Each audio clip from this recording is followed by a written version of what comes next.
cannot be moved. The only life I know, and only time will prove. Yes, only time will prove. I have lost my way, 'cause I hear tell about a heavenly mountain where they've gone all this. I have lost my way, but I hear about a heavenly mountain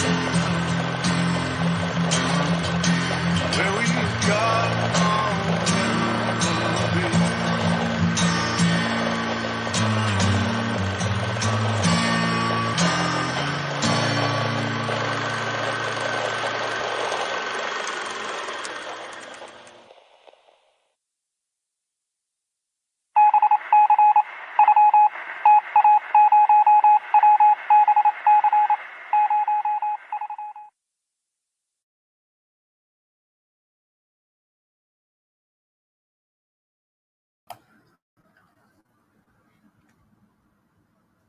Hi, everyone. Hello. Frankie here, New West Reset. Thanks a lot for shooting in, joining me here tonight. Great to see all of you here. Thank you so much. I know it's short notice. I only scheduled this about an hour ago or so, but and it's kind of an impromptu thing, but I wanted to just jump ahead here live and just kind of do this quick impromptu thank you live stream. I got a heads up in the comments on my last video from Caleb over at Streets of Tartaria because I had reached a certain number of subscribers, which is great, and I really appreciate all the support. And, I'm not one of those channels that goes around, asking people to subscribe and all that kind of stuff. Really, I pretty much just ask for your input in the comments, is your ideas, your thoughts on any of my videos, the stuff that I'm showing in the videos, right? But, and other than that, if people want to subscribe, then, hey, they can subscribe to a guy's channel. Hey, I'm not going to hold your feet to the fire one way or the other. I figure every video that everybody watches all over YouTube, people are asking for you to like, comment, subscribe, share, hit the Patreon, the PayPal, the this, that, the other thing. So, I mean, we don't need to hear it, especially from little old me, right? So, but anyways, long story short, got the heads up from Caleb at Streets. Hey, man, you're at 666 subscribers. And I thought, oh, man, oh, boy. Woo! Look out, man. Look out, man. 666 subscribers. That's not a good way to wake up before you go to work. And again, I appreciate all the support. That's really great. But that freaked me out. I'm not going to lie. I'm not a fan. A guy's not a fan of that particular number. You want to call it superstitious, whatever. But hey, man, we've all done enough research around here, even new fellas like myself, to know what's going on out there. And many of us have experienced evil. We've witnessed evil. We've experienced evil, maybe on a personal level. So we understand that there is good or holiness out there, divinity out there, if you will, but there's also evil out there. And evil is a reality, just like spirituality is a reality. And therefore, a lot of the things that go along with both of these things that truly exist, good and evil, would be some of the things that represent good and evil. So for me, the number 666, uh, that's the mark of the beast. So, wasn't too thrilled with that particular number. So thanks to the heads up from Caleb over at Streets of Tartaria. And I kind of put the call out there. I think it's the only time I've ever asked anybody to subscribe. I just uploaded a quick video saying, hey, here's the situation. Help me, please. Oh, please help me. Help me. So, I put it out there and a bunch of people kind of shared the message. And lo and behold, yes, there you go. Exactly. 667 now. Hello, by the way, Hippie Shake. Hello. Howdy. Good to see you. While you're here, whilst you are here, I'm going to, if I may be so bold, I'm going to give you a wrench. Just put a little burden there on you. So anyways, thanks to everybody who rallied around to support. I put it here on the HooTubes. I put it on my MeWe social media account, page, whatever you want to call it. Links in the rectangular description box down there. So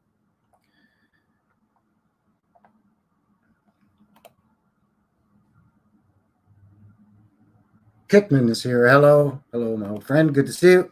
So anyway, yes, thanks. I put it out there, and a bunch of people kind of spread the word. And there was a couple of people that were kind of on the fence as to whether they wanted to, beep boop, beep boop, boop, subscribe to a guy's channel or not. And a couple of people did. So yeah, great. Thank you. So that's why I thought I'd jump on this live here real quick and say thank you to all of you. I'm kind of bouncing between 667 and 668 now, which is fine. Like, I even asked, hey, if you don't want to subscribe, you can even unsubscribe. Just get me the heck away from this number, right?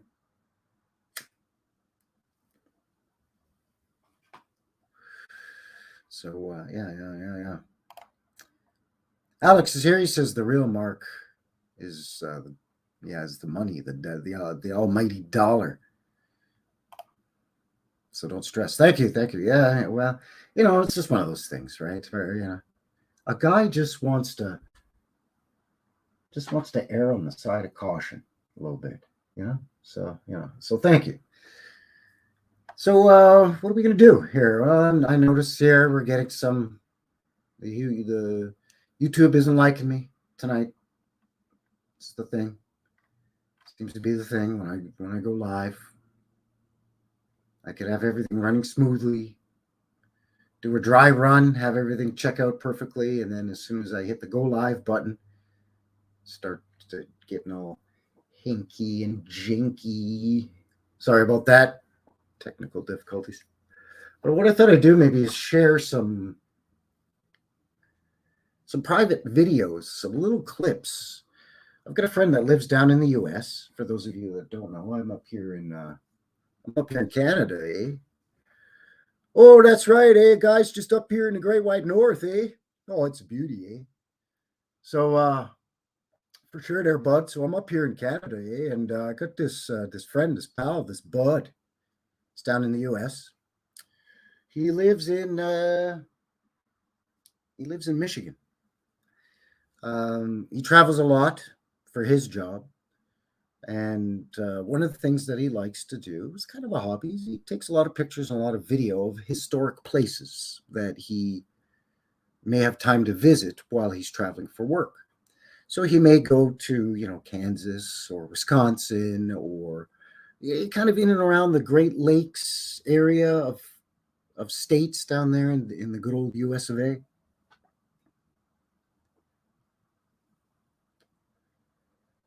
And it takes these little video clips, right?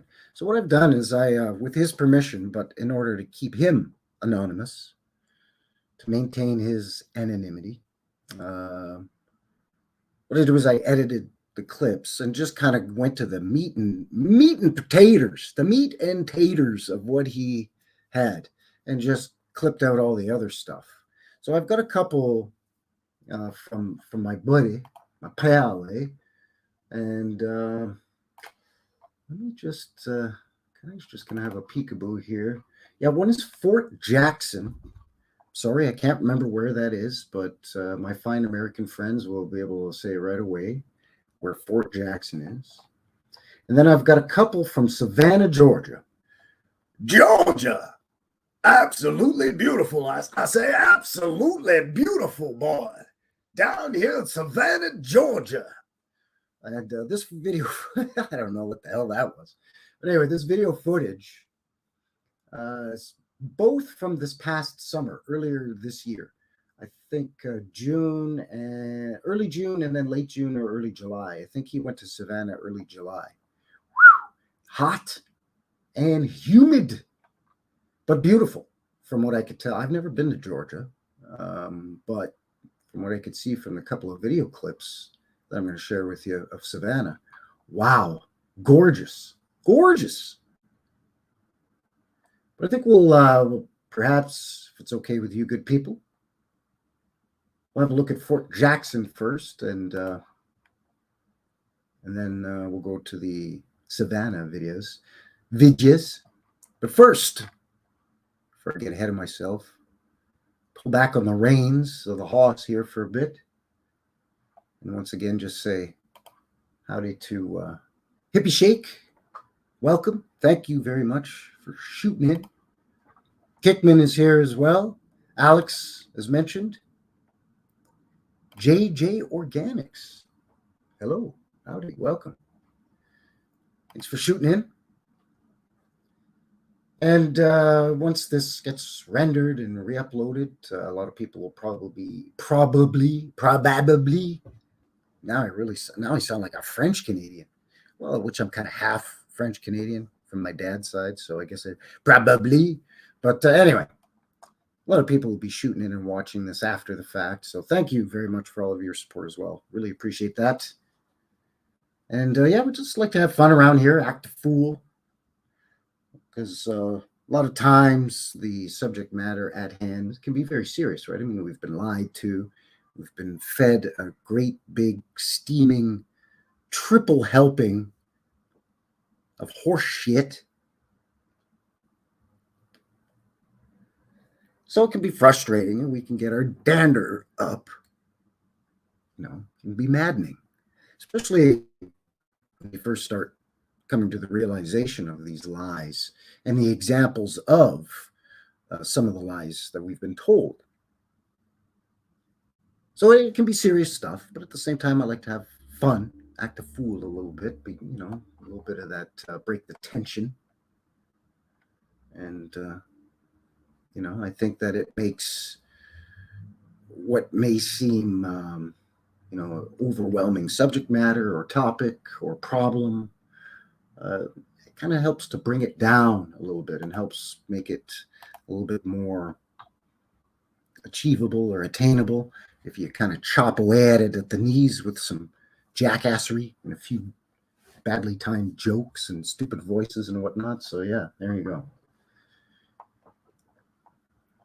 So yeah, okay, let's start with the Fort Jackson. Is that what it was? I think that's what it was. Yes. Yes, the Fort Jackson video. And kind of have a little peekaboo at what's going on with that. So I'm just adjusting a couple of things here. So no sound. Let's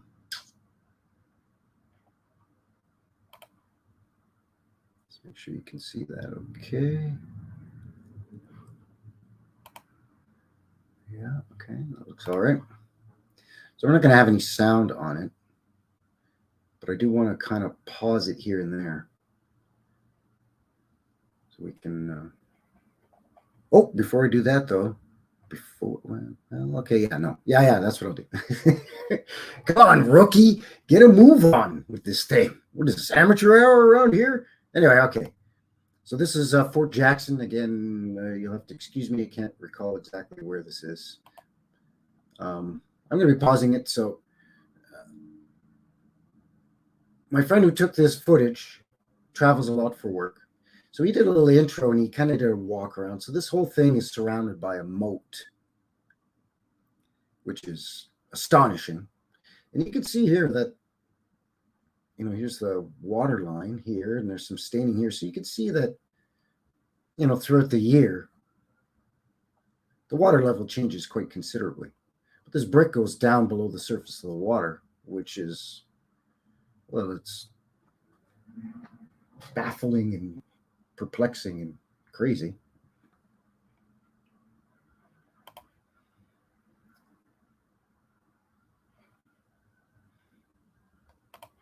That's better. Look at a funny little low arched window there, and then these tall, narrow windows. Oh, let's just back that up just a bit. Sorry. Let's try this again. Now, they say that, it's just a fort. So this looks hanky. I mean, you've got this giant fort surrounded by a moat, and you just get this little itty bitty door. I guess there might be other main doors. I don't know. But how many bricks do you think is in this thing? And well, yeah, and that's the thing, is fort or star fort, right? I'm thinking star fort. Obviously, it was at one time a star fort. There he is. ER is here. Welcome. Thanks for shooting in. So then he's, you can see the giant mound here of earth. And this giant mound. So, one could easily imagine or envision in their mind's eye, this coming across to maybe about this level, maybe a little higher, give or take. Not a stretch that this is a mud flutter.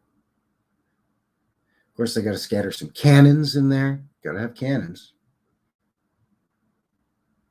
And they've closed in a lot of these with wooden doors, but then some of them remain, most of them remain open.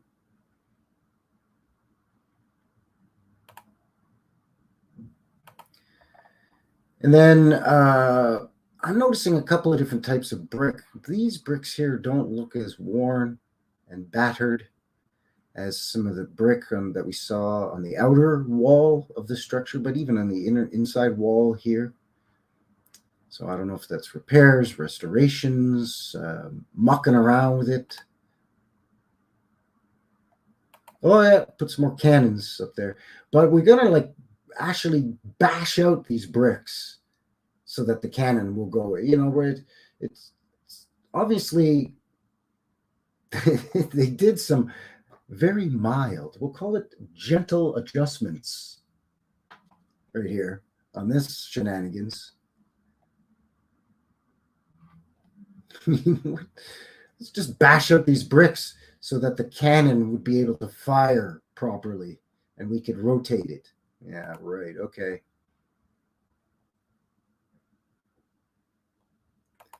Massive, massive structure.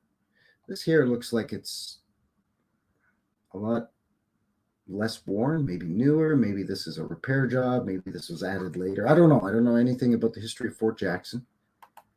Just some video footage a friend of mine in the U.S. took earlier this year on his business travels. And he gave me permission to share it here, and just as long as I protect his anonymity. Plus, it's just fun to say anonymity.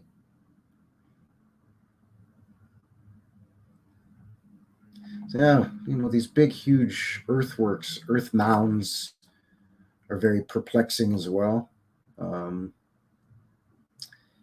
they would, the official story they would say, or at least I'm guessing what they would say is, well, that's part of the fortifications to help protect, if the enemy cavalry is trying to make their way to try to take the fort, they got to go up and over and around all these big mounds, earthen mounds. But I mean, I don't know. A guy just looks at this and he's awfully tempted to go in there with a shovel and a pickaxe and maybe some wheelbarrows and buckets and see if that's maybe some kind of structure under here.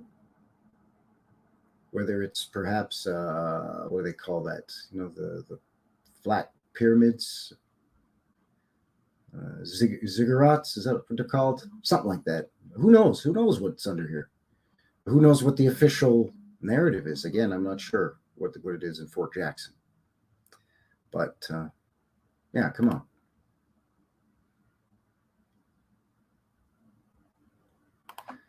What this is, I don't know either. It probably has something to do with this water system.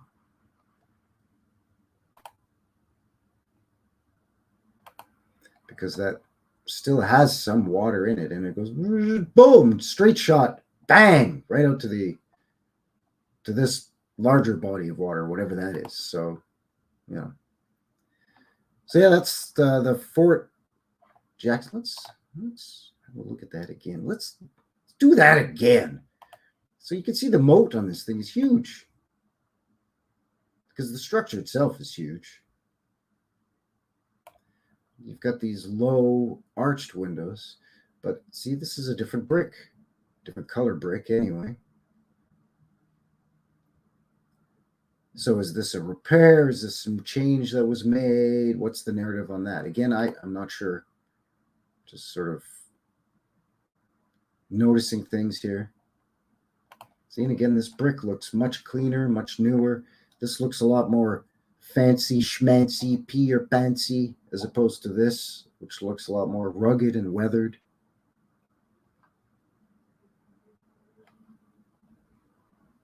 Hi, Alex. Welcome. Thanks for shooting in. And again, I wonder what the narrative on what justification it is for why some of these were closed in with wood and have these big wooden doors, and some of them were left open. I guess they would say, well, some of they had to securely store munitions and so forth in there. But the rest, that's just for cannons and cannonballs or horses or horse-drawn carriages or carts or who knows. But see, a lot of them are got those, it's like wood, it's painted white, and then it has these sort of double door, sort of barn door style. See, like this. But more of them have been left open than have been closed. By the way, again, I just love how haphazardly we just have cannons just pointing here. We'll just put these cannons here. And, this one would, if this were to fire, would blast right through a wall over here somewhere. This one, judging by this doohickey, looks like it's pointed this away. Just setting up for some friendly fire? I don't know. This thing's huge. Huge. I want to say that maybe it had more of a star fort shape to it. And they messed with it and put this newer section in to sort of hide the shape and make it more rectangular or square shaped than the original star fort shape, perhaps. I don't know. I'm just speculating at this point. This is weird. And I know what they'll say as well. This is to protect,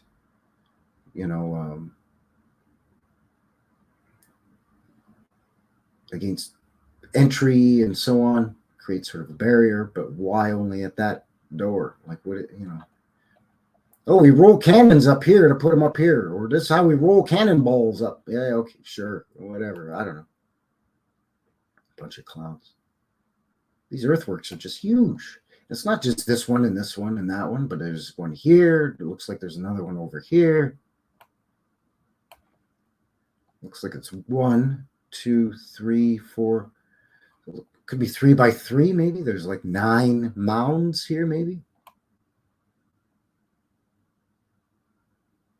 And then just all of this too. It's not flat and level. kind of sloping. I guess this is what feeds that other. Yeah, this, okay. So I guess they would draw water to fill this moat from that large body of water over yonder, maybe.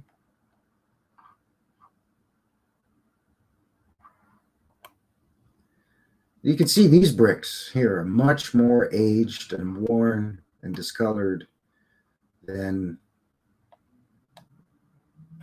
these ones, right?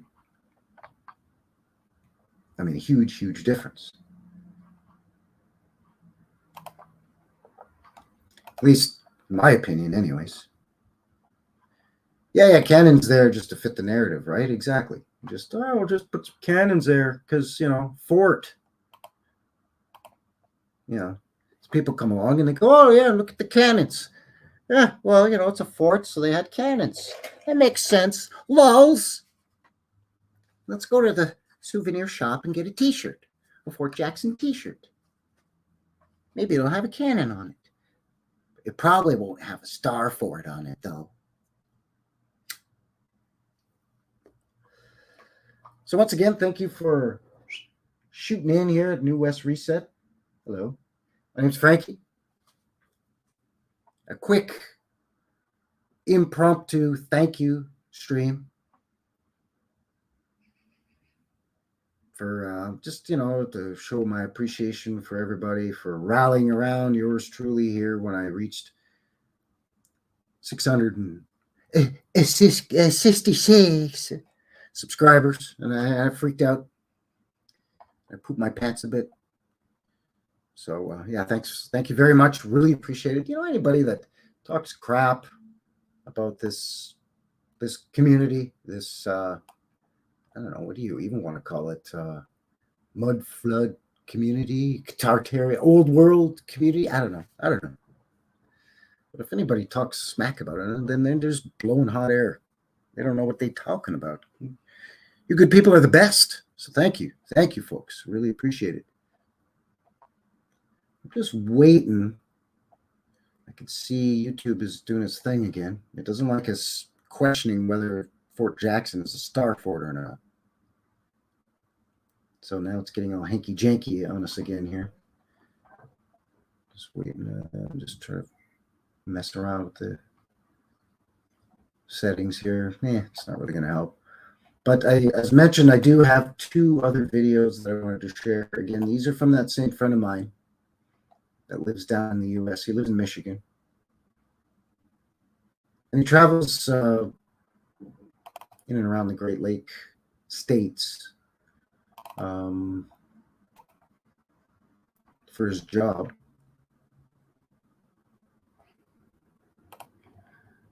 But I think he heads down to sort of the southeast often too. Like I think he heads to Florida on business sometimes, and I think to the Carolinas as well, maybe. I know that he and his wife like to vacation in Puerto Rico. Sorry, Puerto Rico. I'm Canadian, eh? So, my Spanish ain't the best, eh?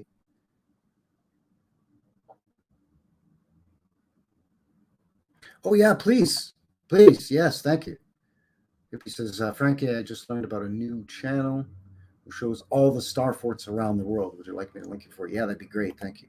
I'm still looking for the star fort here in Calgary or in and around Calgary. I don't know. It's again, I'm just speculating. But, I'm looking on the Google Earth thing. And, of course, my boots on the ground, which is, like 85% of my content is me running around here in Calgary to the older parts of the city and shooting video footage of old world buildings, or what I suspect are old world buildings. And then I've found tons of buildings that with evidence of mud flood, arches buried below ground, or bricked in arches that are half buried, windows and doors buried or half buried. Some of them still have the glass in the window, but the dirt goes halfway up the window. Like there should be 4 window panes, 2 above 2, but there's only 2 sticking up and the other 2 are covered in dirt. Dumb stuff like that, right? It's like, come on.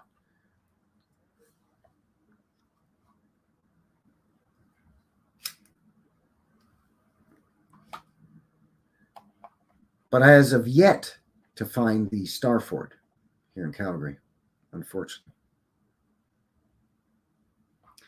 It's only music, but it'll show all the old maps. Oh, okay. Cool. There it is. All right, cool. Thank you. Star Civilization Channel. There's the link. Excellent. Thanks a lot.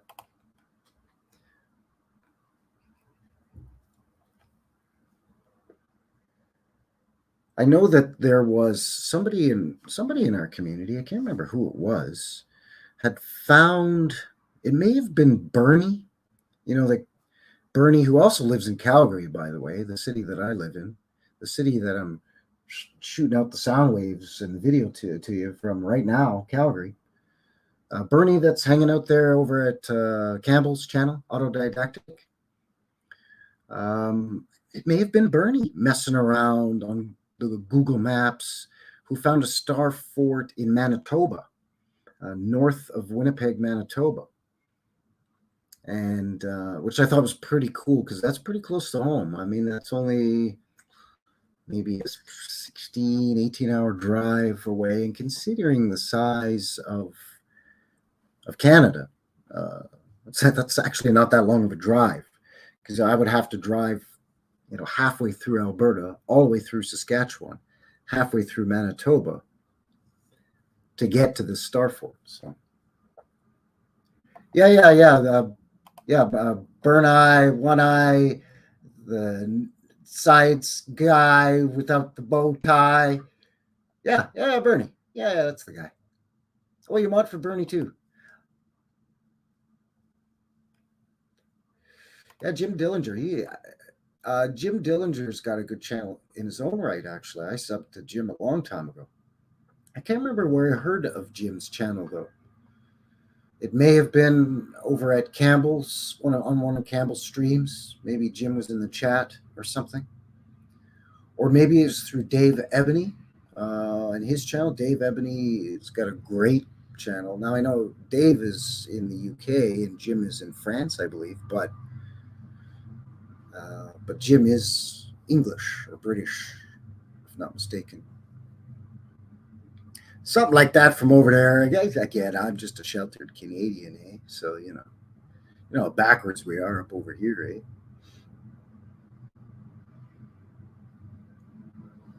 Yeah, it makes sense. Oh, there we go. Thank you, Kickman. He says Fort Jackson is in South Carolina. There you go. Thank you. Yeah, I think it was Bernie that may have found that Star Fort. Or maybe I heard it from Bernie again on when he was on one of Campbell's streams, maybe. But one way or the other, I thought it was pretty cool. That, okay, finally, not only in Canada, but kind of central or what's considered sort of Western Canada to find a Star Fort. Because, they're all over in the U.S. and we've seen pictures of them from Europe, and again, Australia, New Zealand, Africa, Japan, China, all them places, Russia. So I figured, well, there has to be Star Forts in Canada. I mean, come on, right? And one would assume that, again, because of the narrative and so on and so forth, that Eastern Canada is the older part of Canada. So, maybe in Quebec or Ontario, there would be some Star Forts, but to find one in sort of West Central Canada in Manitoba is pretty cool. Okay, Scottish-Irish. Scots-Irish. There you go. Okay. So yeah, let's see how this one turns out. This is the first of two from my friend who travels for work. Took some footage of just some beautiful homes in some of the more historic parts of Savannah, Georgia. And again, he's not part of this community. He's not,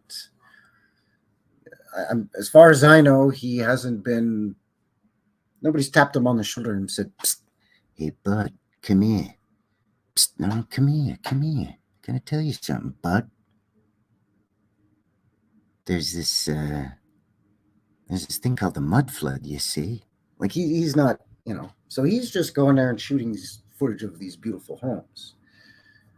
But when I saw the footage, I'm looking at, the old world architecture, the Antiquitech. I'm looking at the mud flood windows, and a lot of that stuff is just shooting right down, So again, this is heavily edited, so you'll have to excuse me. See if I can make this a little bigger. Sorry. Okay. So like the first building, right? These huge columns, gorgeous, beautiful, I don't know, mansion. I mean, up here in Canada, we call this a mansion. Like that's a freaking mansion. But then right away, okay, there you go. You got to go down to get in here, or you go up these stairs to get in over here. And I'm assuming on the other side. So right 3 seconds into the video, right out of the gates, we're seeing some hinky stuff here. Right out of the gates. All right.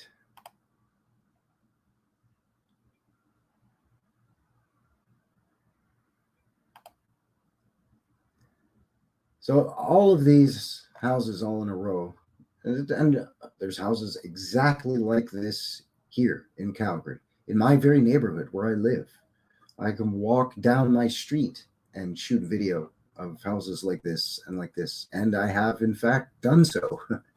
And so, but right away, you're seeing low windows. You got to go up some steps to get in. This one here, they've built a veranda or a sort of a front porch, which I think would be hiding mud flood windows. But right here, you could see these are definitely windows. I mean, there's window panes. You can see the windows slide up. They've just got bars in them for security. But arched windows here.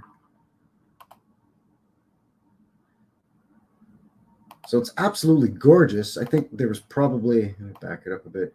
I think there was probably some tech on here at one point on the tippy top of this that was taken off.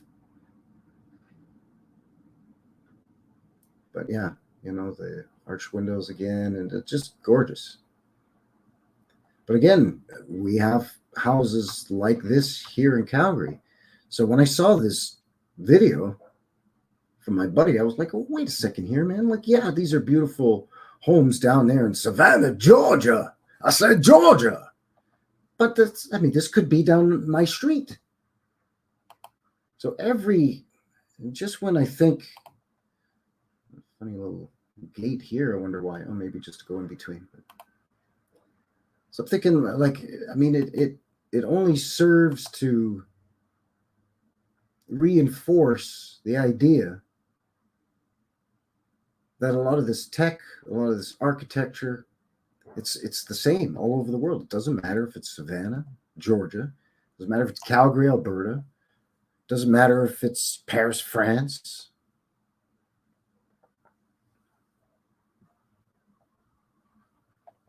Matt K is here. He says, hello from Calgary. Born and raised. Wow. Well, hello, neighbor. Howdy. Welcome. Thanks for shooting in. Appreciate it. If you don't want to divulge with too much information, don't feel obligated, but roughly, if you care to share, where are you in Calgary? Myself, I am in Sonalta in the Beltline, so I'm just off of 17th Avenue and 14th Street Southwest, kind of in that area. Lower Scarborough, Sonalta. But yeah, good to see you. Welcome. Look at this behemoth. With this it's got a wind catcher on it. They'll try to tell you that's a chimney, and they probably boneheads that pilfered this place and dug it out and tarted it up a little bit here. They would have converted this wind catcher to a chimney, but I think that was probably a wind catcher at one point.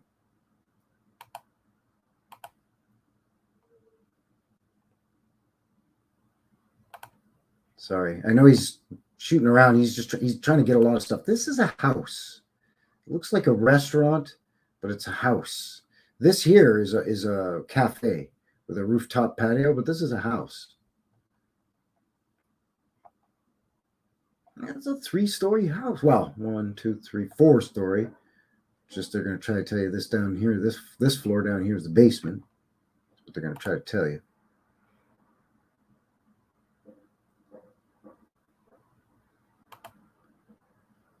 But yeah, again, see, you got low windows. Not necessarily mud flood windows, but low windows.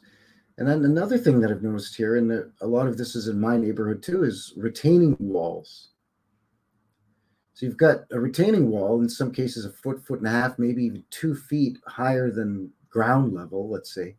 And then this would be your lawn. So this is ground level up above in the retaining wall. At least that's how it is here. This might actually just be a wall, and the ground level carries around at this level.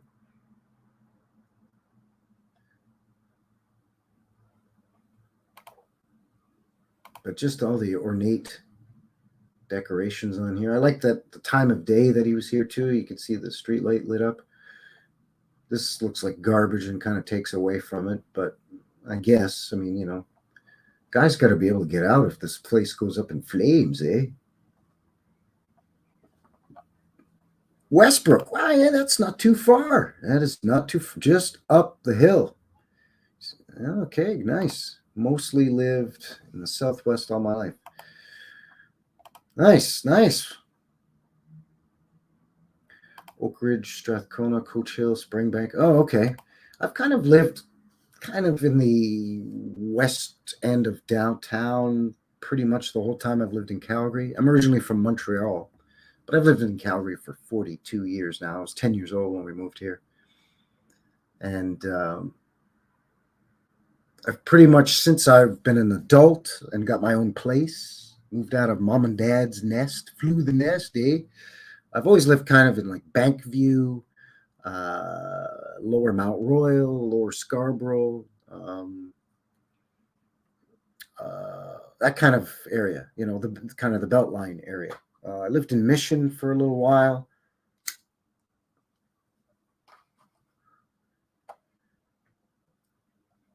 You know what? There's a couple of other people that live here in Calgary that subscribe to the channel and comment quite often, and occasionally will jump in the chat on the live stream.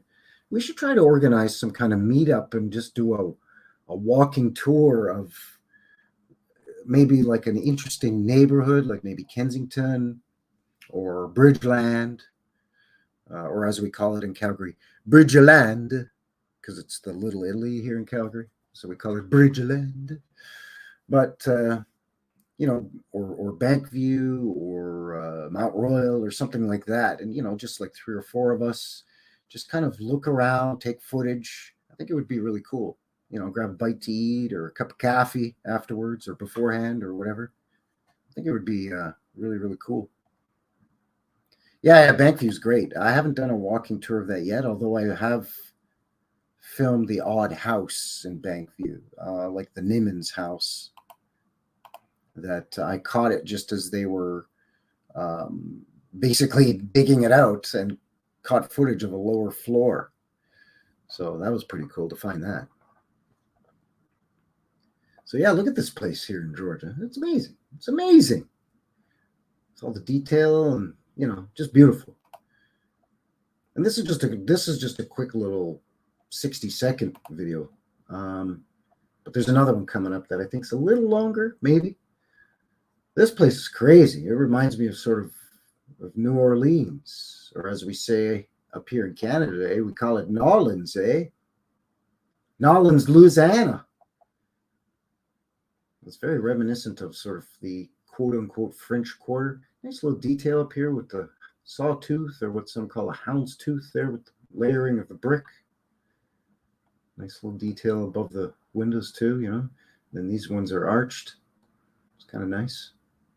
Even this one, not as fancy, but just, you know, beautiful, big place, you know, like just amazing.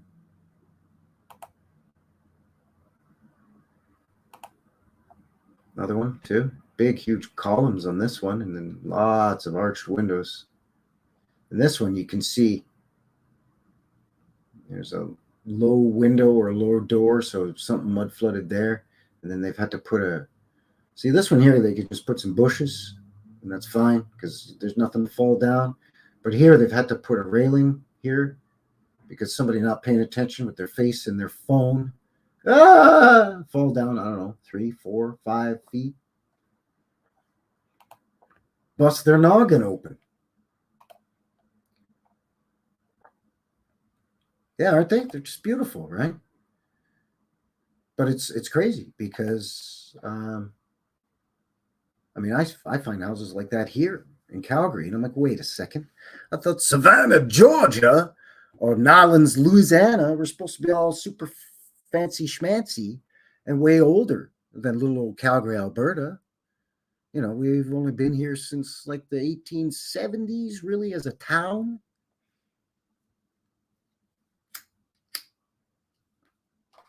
That town consisted of about 500 people that were like cattle ranchers and stuff.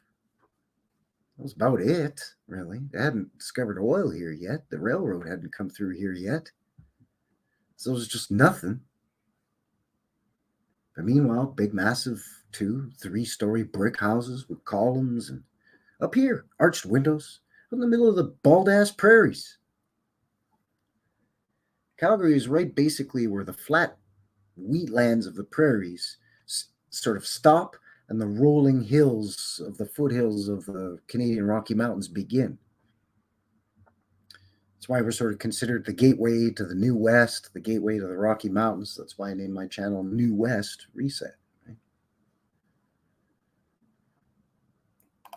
Yeah, see, I think that would be a great idea, Matt. If you get a chance to, if you want to hit me up, my email is on my channel's homepage in the About tab, in the About, in the About tab. There, you click on the thing and it'll give you my email, or there's a link in the description below this video for my MeWe page. You can contact me there too, and yeah, we should definitely try to arrange some kind of meetup.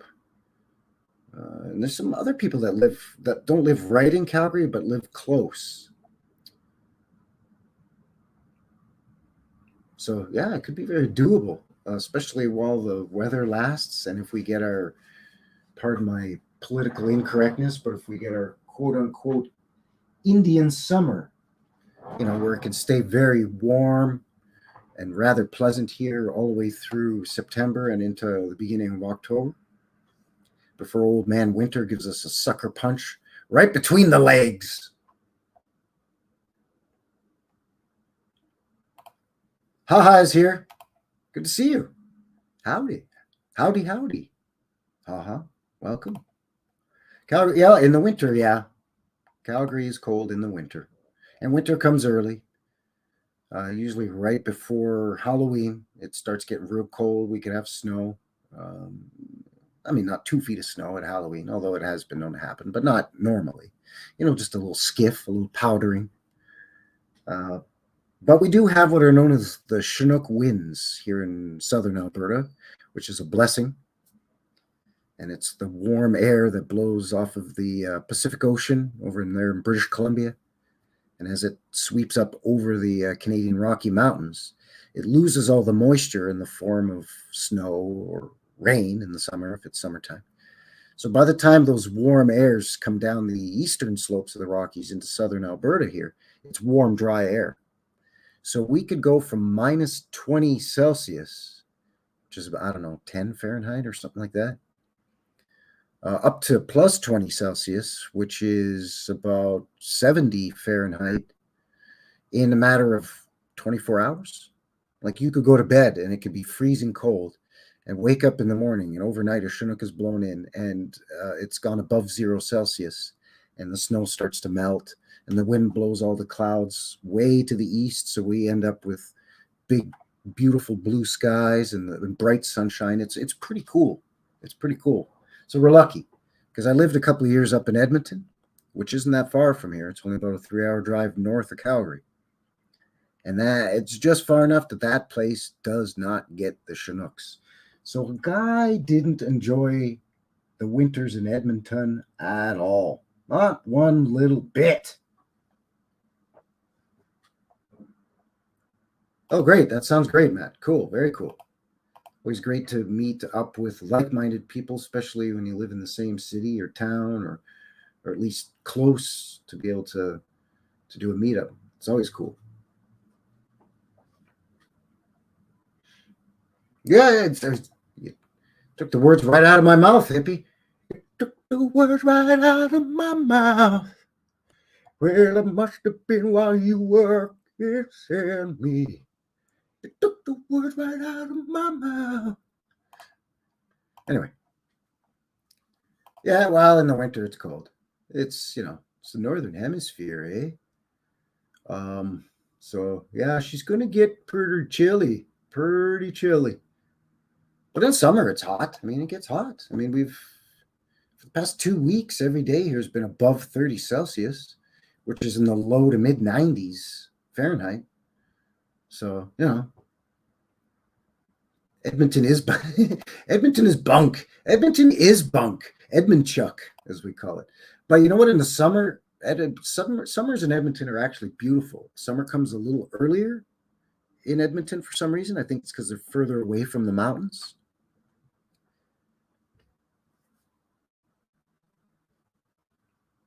So they get their summers sort of like, that sort of thing. April showers bring May flowers, and then in June you sort of have summer, right? That's a little different in Calgary. It's more like June showers bring July flowers, and then July, August, and a bit of September is summer down here, right? Whereas in Edmonton, summer's June, July, August, September. It's beautiful. But the trade-off is that the winters are terrible.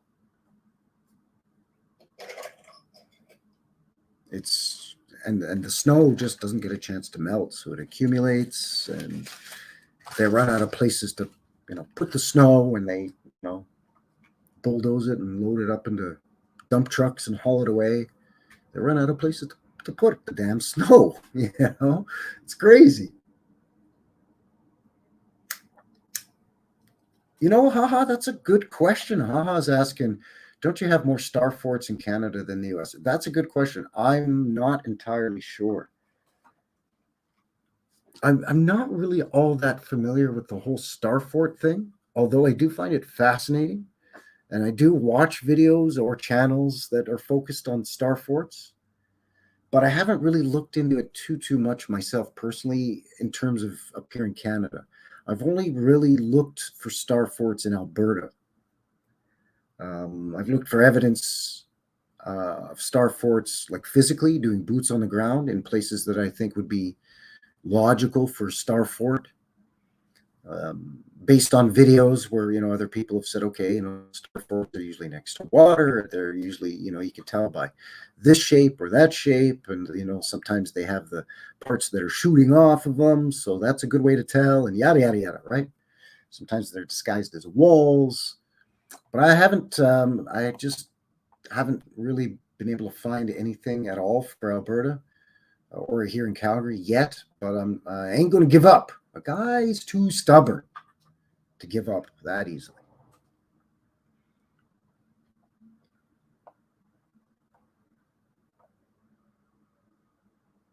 Alberta, you know what? I'm going to sound biased, but that's with good reason. Alberta is quite beautiful.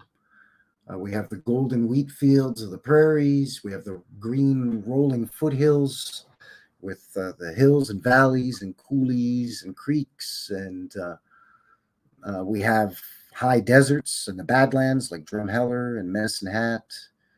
That looks like it's out of a 1950s Western movie, like all them scenes in like Wyoming and stuff. And then we have the gorgeous, absolutely fantastic snow-capped peaks of the gorgeous, beautiful, outstandingly breathtaking Canadian Rocky Mountains. So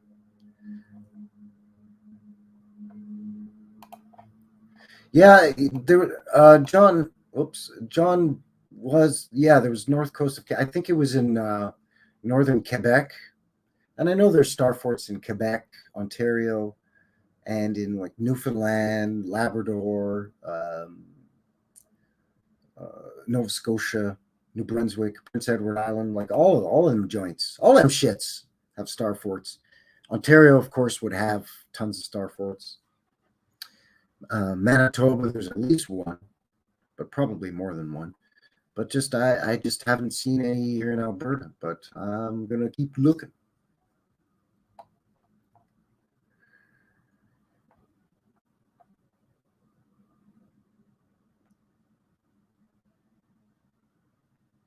Matt says he hasn't found any star forts in Alberta. No, like I suspected that Fort Calgary was a star fort, but looking at it physically, like being there, I've been there dozens of times.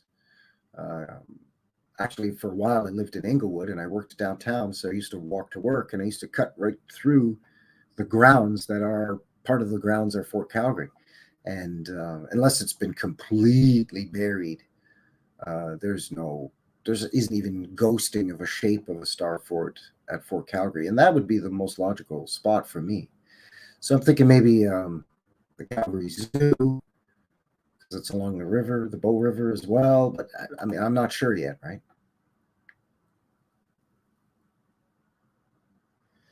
Yeah, Edmonton's got some cool stuff, hippie. Check out the Hotel excuse me, the Hotel McDonald in Edmonton, up on the hilltop there.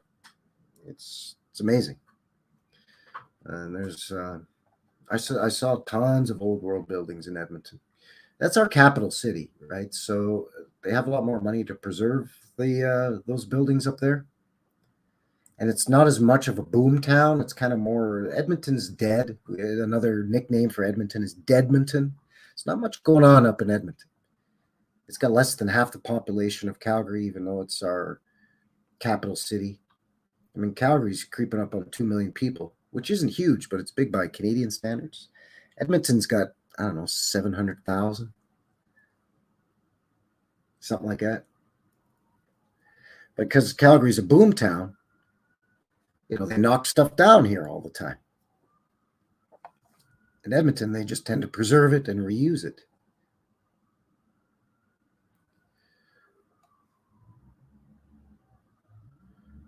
Yeah, well, I did a live stream a few months back on Fort Calgary. It's very hanky, and I looked at pictures where the dates given on the pictures. There was a couple of pictures that the date given for the photo, when the photo was taken, is an earlier date, but the star fort looks more finished. And then there's pictures with a later date, but the star fort looks less finished. It's smaller. There's less buildings. So yeah, the whole narrative on Fort Calgary is very hanky. And I haven't gone there physically to do boots on the ground footage of Fort Calgary yet, but that's one of the places that I definitely want to hit up, if not sometime this summer here quick, then in the fall for sure. And the nice thing is you could go inside, and they've got the whole propaganda, the whole museum and interpretive center there. So it's kind of cool, right? But yeah, the whole East Village, Ramsey and Inglewood and all of that is fascinating. So yeah, definitely want to do a walkthrough of Inglewood as well.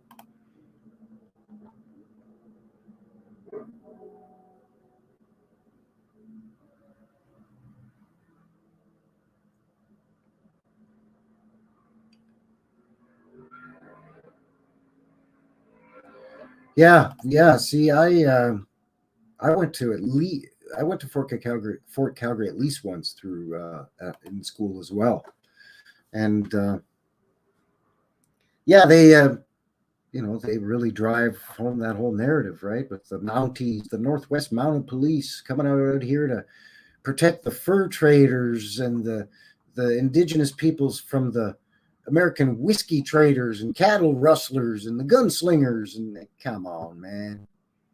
Dudley Do Right's going to come all the way out here to protect law and order and establish Calgary as a trading post for the Hudson's Bay Trading Company. What kind of fur are they catching in the bald ass, flat ass prairie and around Calgary, by the way? Maybe a few beavers, sure, because of the Bow River and the Elbow.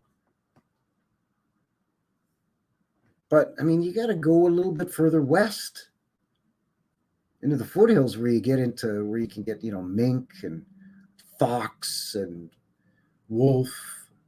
Around here, you get coyote and beaver and gophers. Okay, sure, but the narrative with the Hudson's Bay Trading Company is, Canada was built on the fur trade. So, not building a lot of Canada with gopher pelts. I'll tell you that.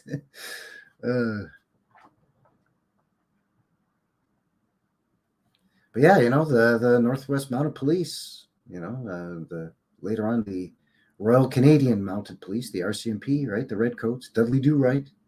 That's a Canadian thing.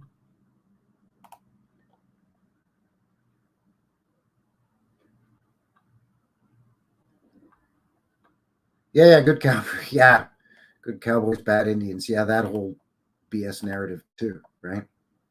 At the same time, they try to tell us two different narratives with our Indigenous First Nations peoples at the same time, right? They try to tell us on one hand they were wild savages. Look out, they'll scalp you. They'll look out now. Look out for them wild savage loincloth wearing bow and arrow using feather headed redskin savages. Look out. They'll scalp you. And all that BS. But then also at the same time, they'll tell you, oh, they were a majestic peoples. They were the stewards of the land, and they were rich in culture and heritage. Yeah, all that's true, but don't try to split it down the middle and say it's one or the other. It's both. We're human beings, after all. We're capable of incredible evil, and we're also capable of incredible good.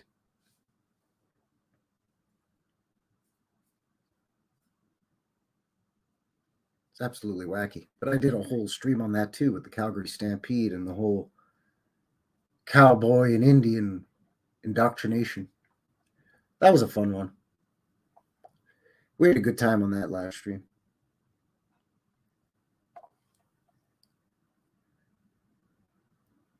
Now that I can believe, though, the native I'm just gonna call them Indians, all right, and it's not as any form of disrespect. It's just come on, everybody knows what I'm talking about when I talk about Indians, right? Native American, Native Indigenous, First Nations peoples is a mouthful, man. The Indians. But that makes sense. I mean, a well-organized hunt where you funnel the animals and cause them to stampede, and some of them would literally stampede off the edge of the cliff. And, you get a couple of dozen and you harvest the meat and the bone and the fur. You harvest basically everything from the buffalo.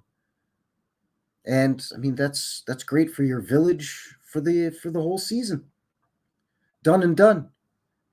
For maybe a week's worth of hunting and a month's worth of preparing in terms of tanning the hides and getting the fur and the horns prepped and butchering the animal and drying out some of the meat and making pemmican out of some of the fat and the meat and making candles out of some of the fat by rendering it and all that stuff, right? Everything that they did. Using the hooves to make dyes so they could dye their fabrics and the clothing and all of that stuff, right? But what I do not believe about that head smashed in buffalo jump narrative is that the native Indians drove the buffalo to extinction by herding hundreds of them at a time or thousands at a time off the cliffs. No, they knew that they would only use what they needed. Why would they slaughter 1,000 buffalo if they only needed 24 buffalo? Right? I mean, the tribes or their camps would only be maybe 100 people. Because it's basically a family group. It's centered around a family group, and then it's that extended family that forms up that camp or that little tribe as part of the larger nation, whether they're Sioux or Cree or Stony.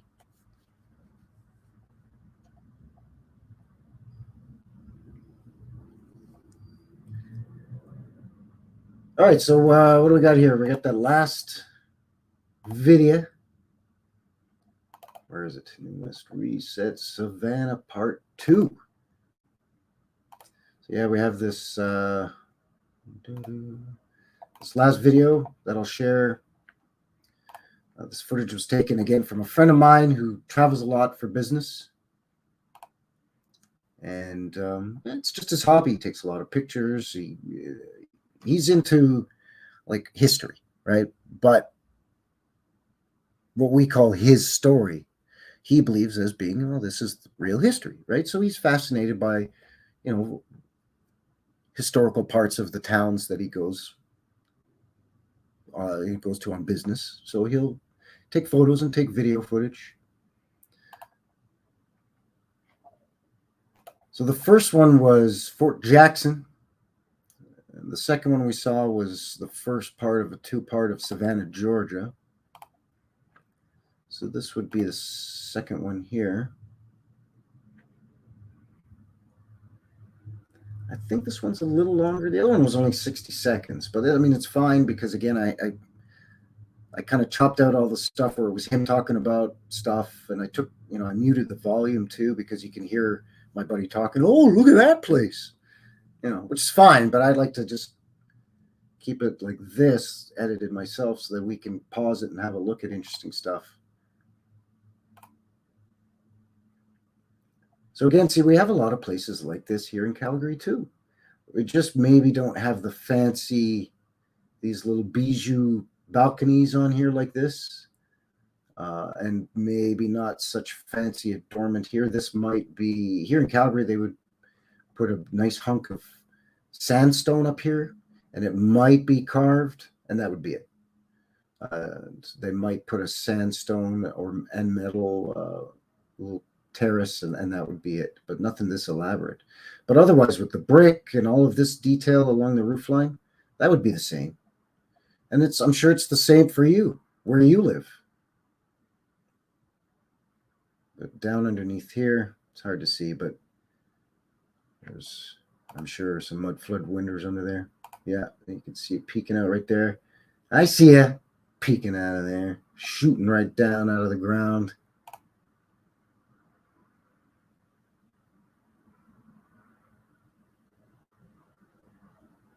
Geez, my buddy really liked this one. He's really focusing on it. It is beautiful, though.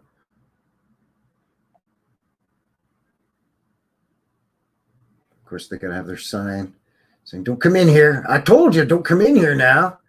I done had 2 signs here to tell you. Don't be trespassing." Now, again, very similar to what we see all over the world. Again, very similar to what we see here in Calgary.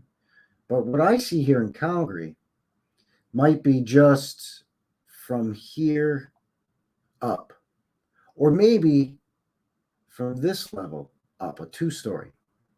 But this is, 1, 2, 3, say 4, really, if you include this, 4-story house.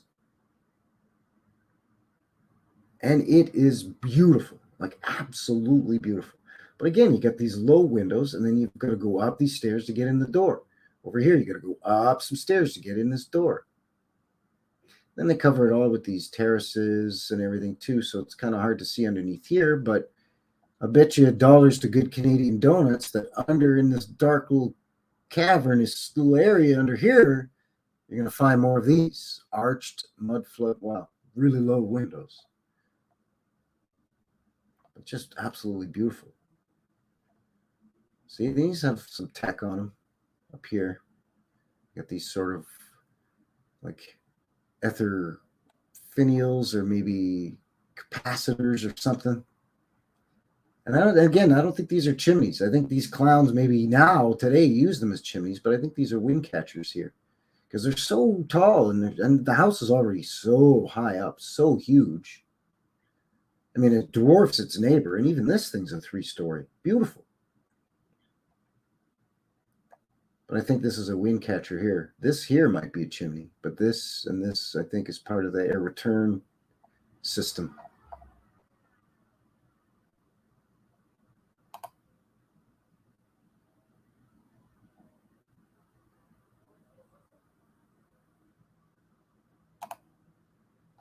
a little blurry there, sorry. But again, see, why?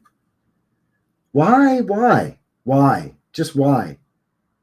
Like, what a pain. Like, and again, I'm looking at this through the lens of a Canadian eyeball.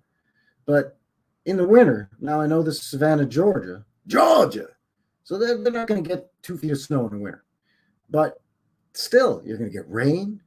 I mean, this is some slippery ass shit. You're carrying a couple of bags of groceries up these stairs. Now, as a Canadian in the wintertime, that would be ridiculous. And we do, again, have places just like this where you've got to go up 9, 10, 11 stairs.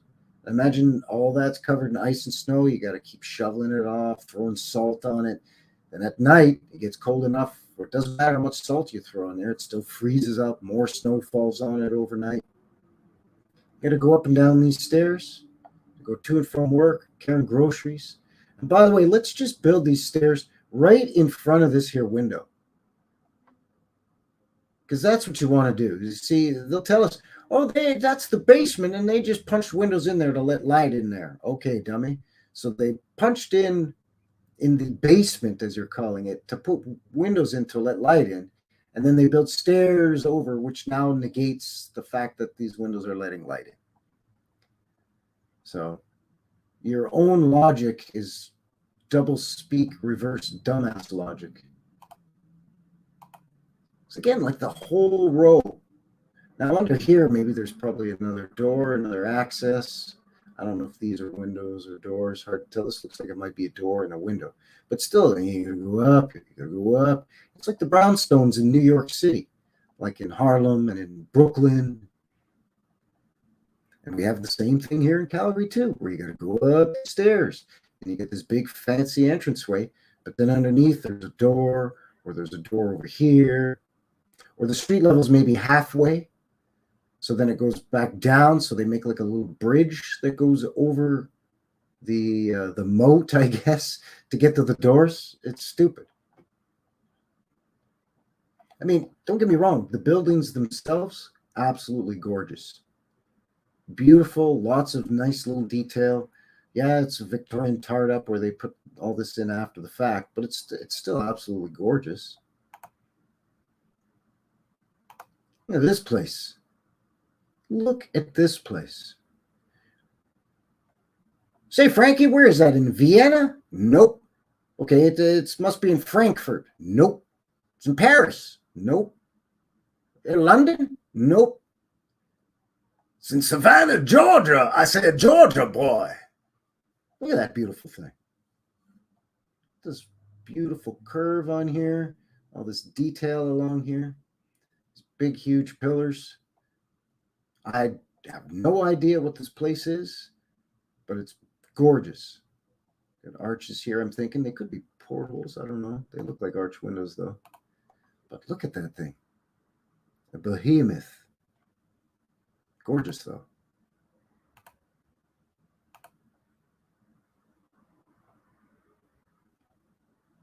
Yeah, this one was actually only about a minute as well, but a lot more buildings. See, down this whole street, all brick. All stairs going up, low windows, not necessarily below ground windows where they've had to put a window well in, or it's a half window that's mud flooded, but again, really low. I was a feller of questionable morals, and I saw that these here vehicles were not parked in front of this here house at a certain time of day. One guy might just accidentally put his elbow through that window and fall through and accidentally fall back out again with, I don't know, TVs, computers, fancy silverware, maybe I don't know, a PlayStation or an Xbox, jewelry. Like, what's to stop a criminally minded asshole from just, I don't know, hanging out over here, watching the comings and goings of these folks, and then when he knows there ain't nobody home, hide behind this big giant 300-400-year-old tree here, and then when there's no cars going by and nobody's sticking their fat nose in my business, smash. Give me a break. Give me a break. I guess that's that. Beautiful, beautiful places though, like absolutely gorgeous places. I'm so grateful for my buddy down there in Michigan for taking that footage whenever he goes on his business trips. Yeah, it did look very lonely, eh? That big, huge one. That was a gorgeous building, but it stuck out like a sore thumb. I don't know what designation it had. I'm not sure. I think it was a hotel and it had a restaurant on the main floor. I think, like I said, my buddy he was sort of giving a narrative of, oh, look at this place. And, oh, that's the such and such hotel. And that's the such and such restaurant. But, I just edited all that stuff out of there just so we could focus on the beauty of what our peepers were hooked into there.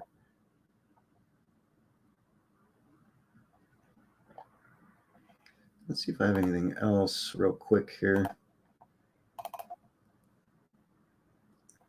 At Fort Jackson, the Savannah. I think that was it.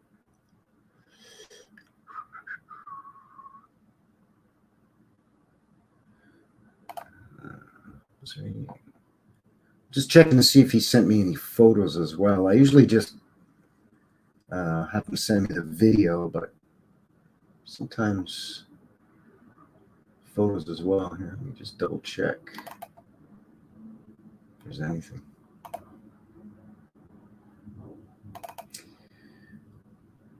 Well, I might as well share. This isn't from my buddy, but there's a photo that I love to share just because. It's just one of my favorite photos of Calgary, so I'm going to share it just for shits and giggles. Here it is. Let's make it a little bigger here and then blow it up. This here is a picture of Stephen Avenue, which is 8th Avenue Southwest, downtown Calgary. This photo was taken circa 1880s. Can't remember exact date. I want to say 1884, but don't quote me on that. I show this picture all the time because it cracks me up every single time. First of all, I love the fact that the streets are empty. There's crap everywhere, and it's the 1880s. So the population of Calgary in the let's say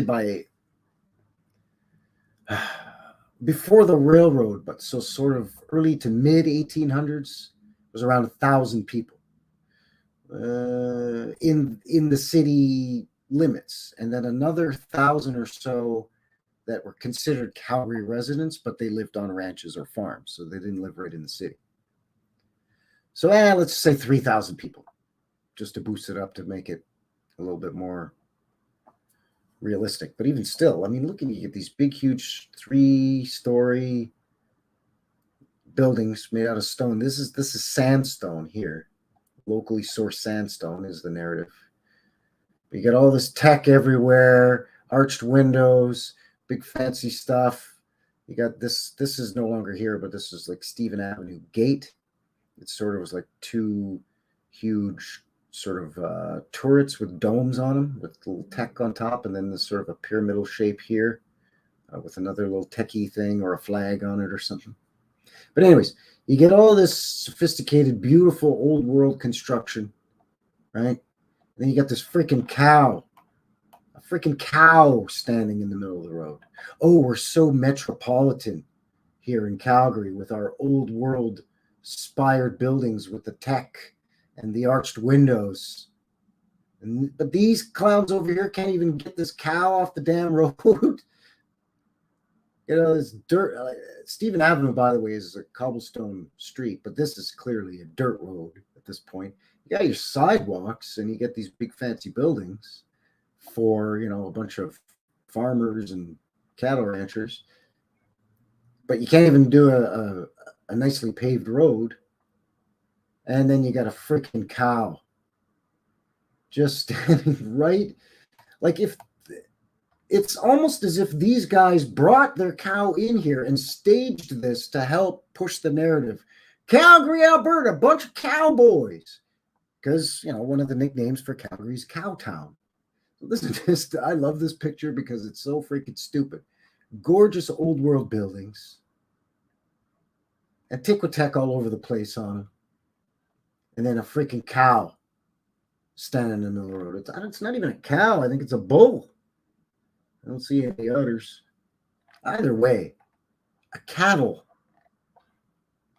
Just standing. I'm gonna just stand there in the middle of the road. You know, just ridiculous. But that's part of the narrative. It's just so funny to me. That's why I just love that photo. Yeah, right? See? The stupid cow, right? Yeah, we're going to take the cow to sell at auction, but we're just going to let it graze in the middle of the road first. Oh, Bessie's hungry. So we're going to let Bessie graze here first before we take her to the auction. Where's she going to graze? Well, right here in the middle of this here dirty, muddy street amongst these beautiful 3- and 4-story old world buildings. Freaking idiots. Cow in the middle of the road. You gotta love it. Gotta love it.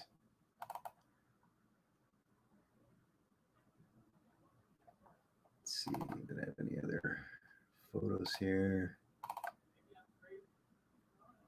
No. Oh, somebody earlier, though, did mention, they said I could share. I have to find it. Hold on here.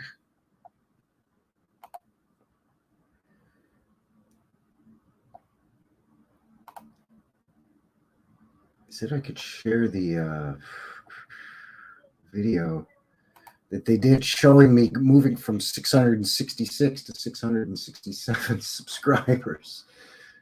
Oh, man. I just got to find that now. Bear with me here a moment, people. I think it was Jamie. Yeah, it was Jamie.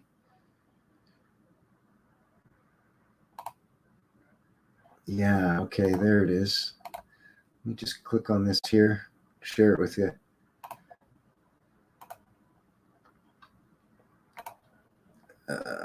One more second, bear with me here.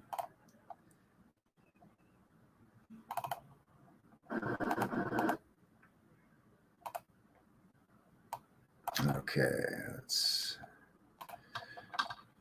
yeah, because this was great. It was a nice touch. I appreciate this, actually. This was really cool. There it is right here. Let's make that a bit bigger. Okay. Yeah. Did you? I don't know. I don't know if you can hear it. All right. So refresh. Yeah. There you go. Boom. Awesome. Thank you. I don't know if you were able to hear that or not, but that was great. Excellent. So thank you very, very much. Appreciate that.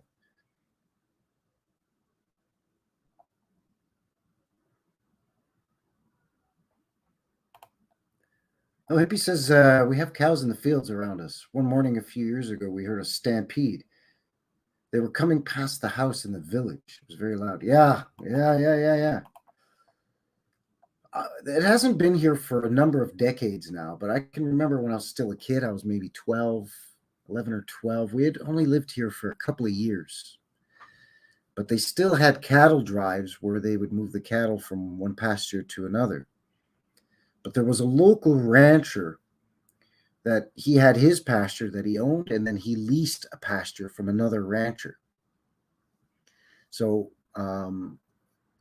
he would move the cattle from his pasture to his lease land or his lease pasture a couple times a year, back and forth, right?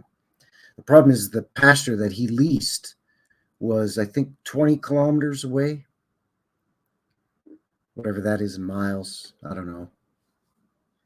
But anyway,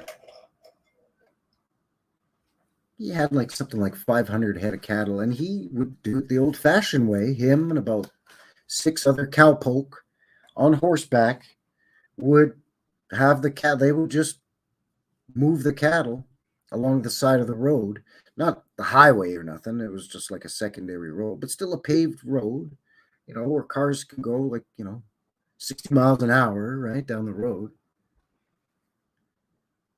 And they would move these cattle from his pasture to his lease land.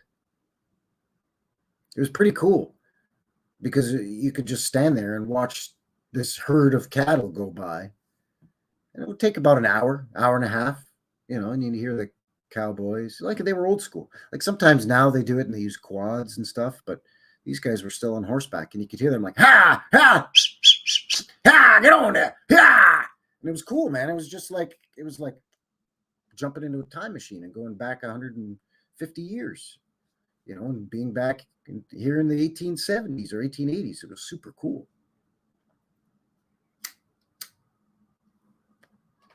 But that hasn't been for a while now. I think, in fact, that cattle rancher that used to live close by, his land, he sold his land and it's now a suburb.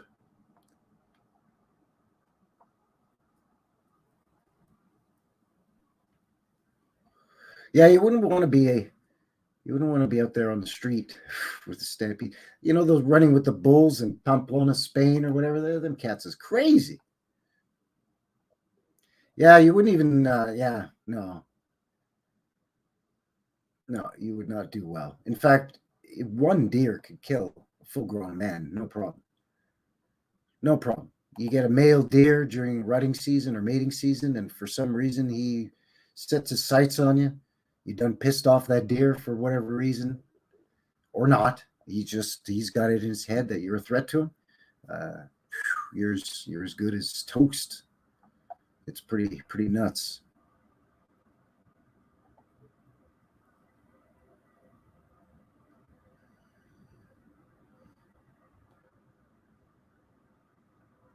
So where are we at here? Been going almost an hour and a half. Geez, I just wanted to make this a quick, short thank you and share a couple of short, quick videos with you. But it's just so great chatting with you good folks. I always have a great time. So the time kind of got away from me. We're coming up on an hour and a half here. So I think getting ready to shut it down fairly shortly, unless anybody has any questions that they wanted to pose in the chat real quick. Anything like that? Anything that they wanted to share quickly as well? And again, as a reminder, if you want to get in touch with me, you can find my email on my YouTube channel's homepage. It's in the About section. In the About tab there, I'll have my email. Or in the description, right below this here video, right shooting down under this here video. There's a link to my MeWe.com page as well. You can get a hold of me there anytime as well.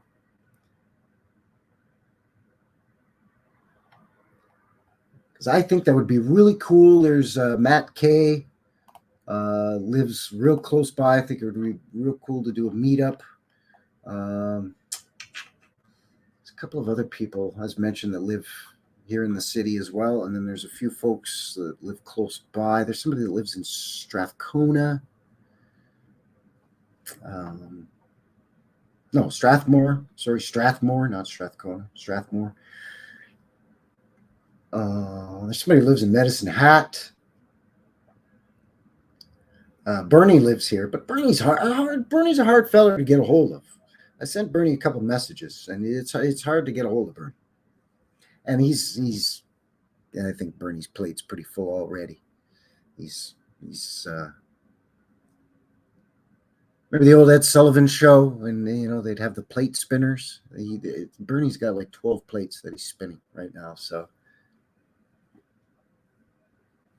but yeah, I think it would be really cool if we could do a meetup and maybe do like, I don't know, Fort Calgary or Bankview or Inglewood. I think Inglewood would be really cool to do because I haven't done it yet, and I know there's a bunch of mud floaters in Inglewood, and I know there's a bunch of old world buildings in Inglewood too. The only buildings I've hit in Inglewood is I hit one office building and I hit a school and a church in Inglewood, and that's 2 schools and a church, and that's it. I haven't done sorry, not Inglewood, Kensington. I'm getting myself confused. I'm confusing myself. Kensington is what I meant to say. I've done 2 schools and a church and an office building in Kensington, but nothing else. I haven't done the main drag in Kensington there, which I think would be really cool.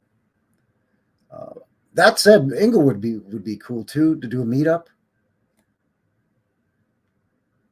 I'm just trying to think of something that's maybe really central too. Like Kensington's pretty close to downtown. It's easy for everybody to get to. There's a train station there too. But Inglewood would be great as well. Just walking down 9th Avenue there in Inglewood would be great. I mean, there's so many cool neighborhoods that I haven't had a chance to hit yet.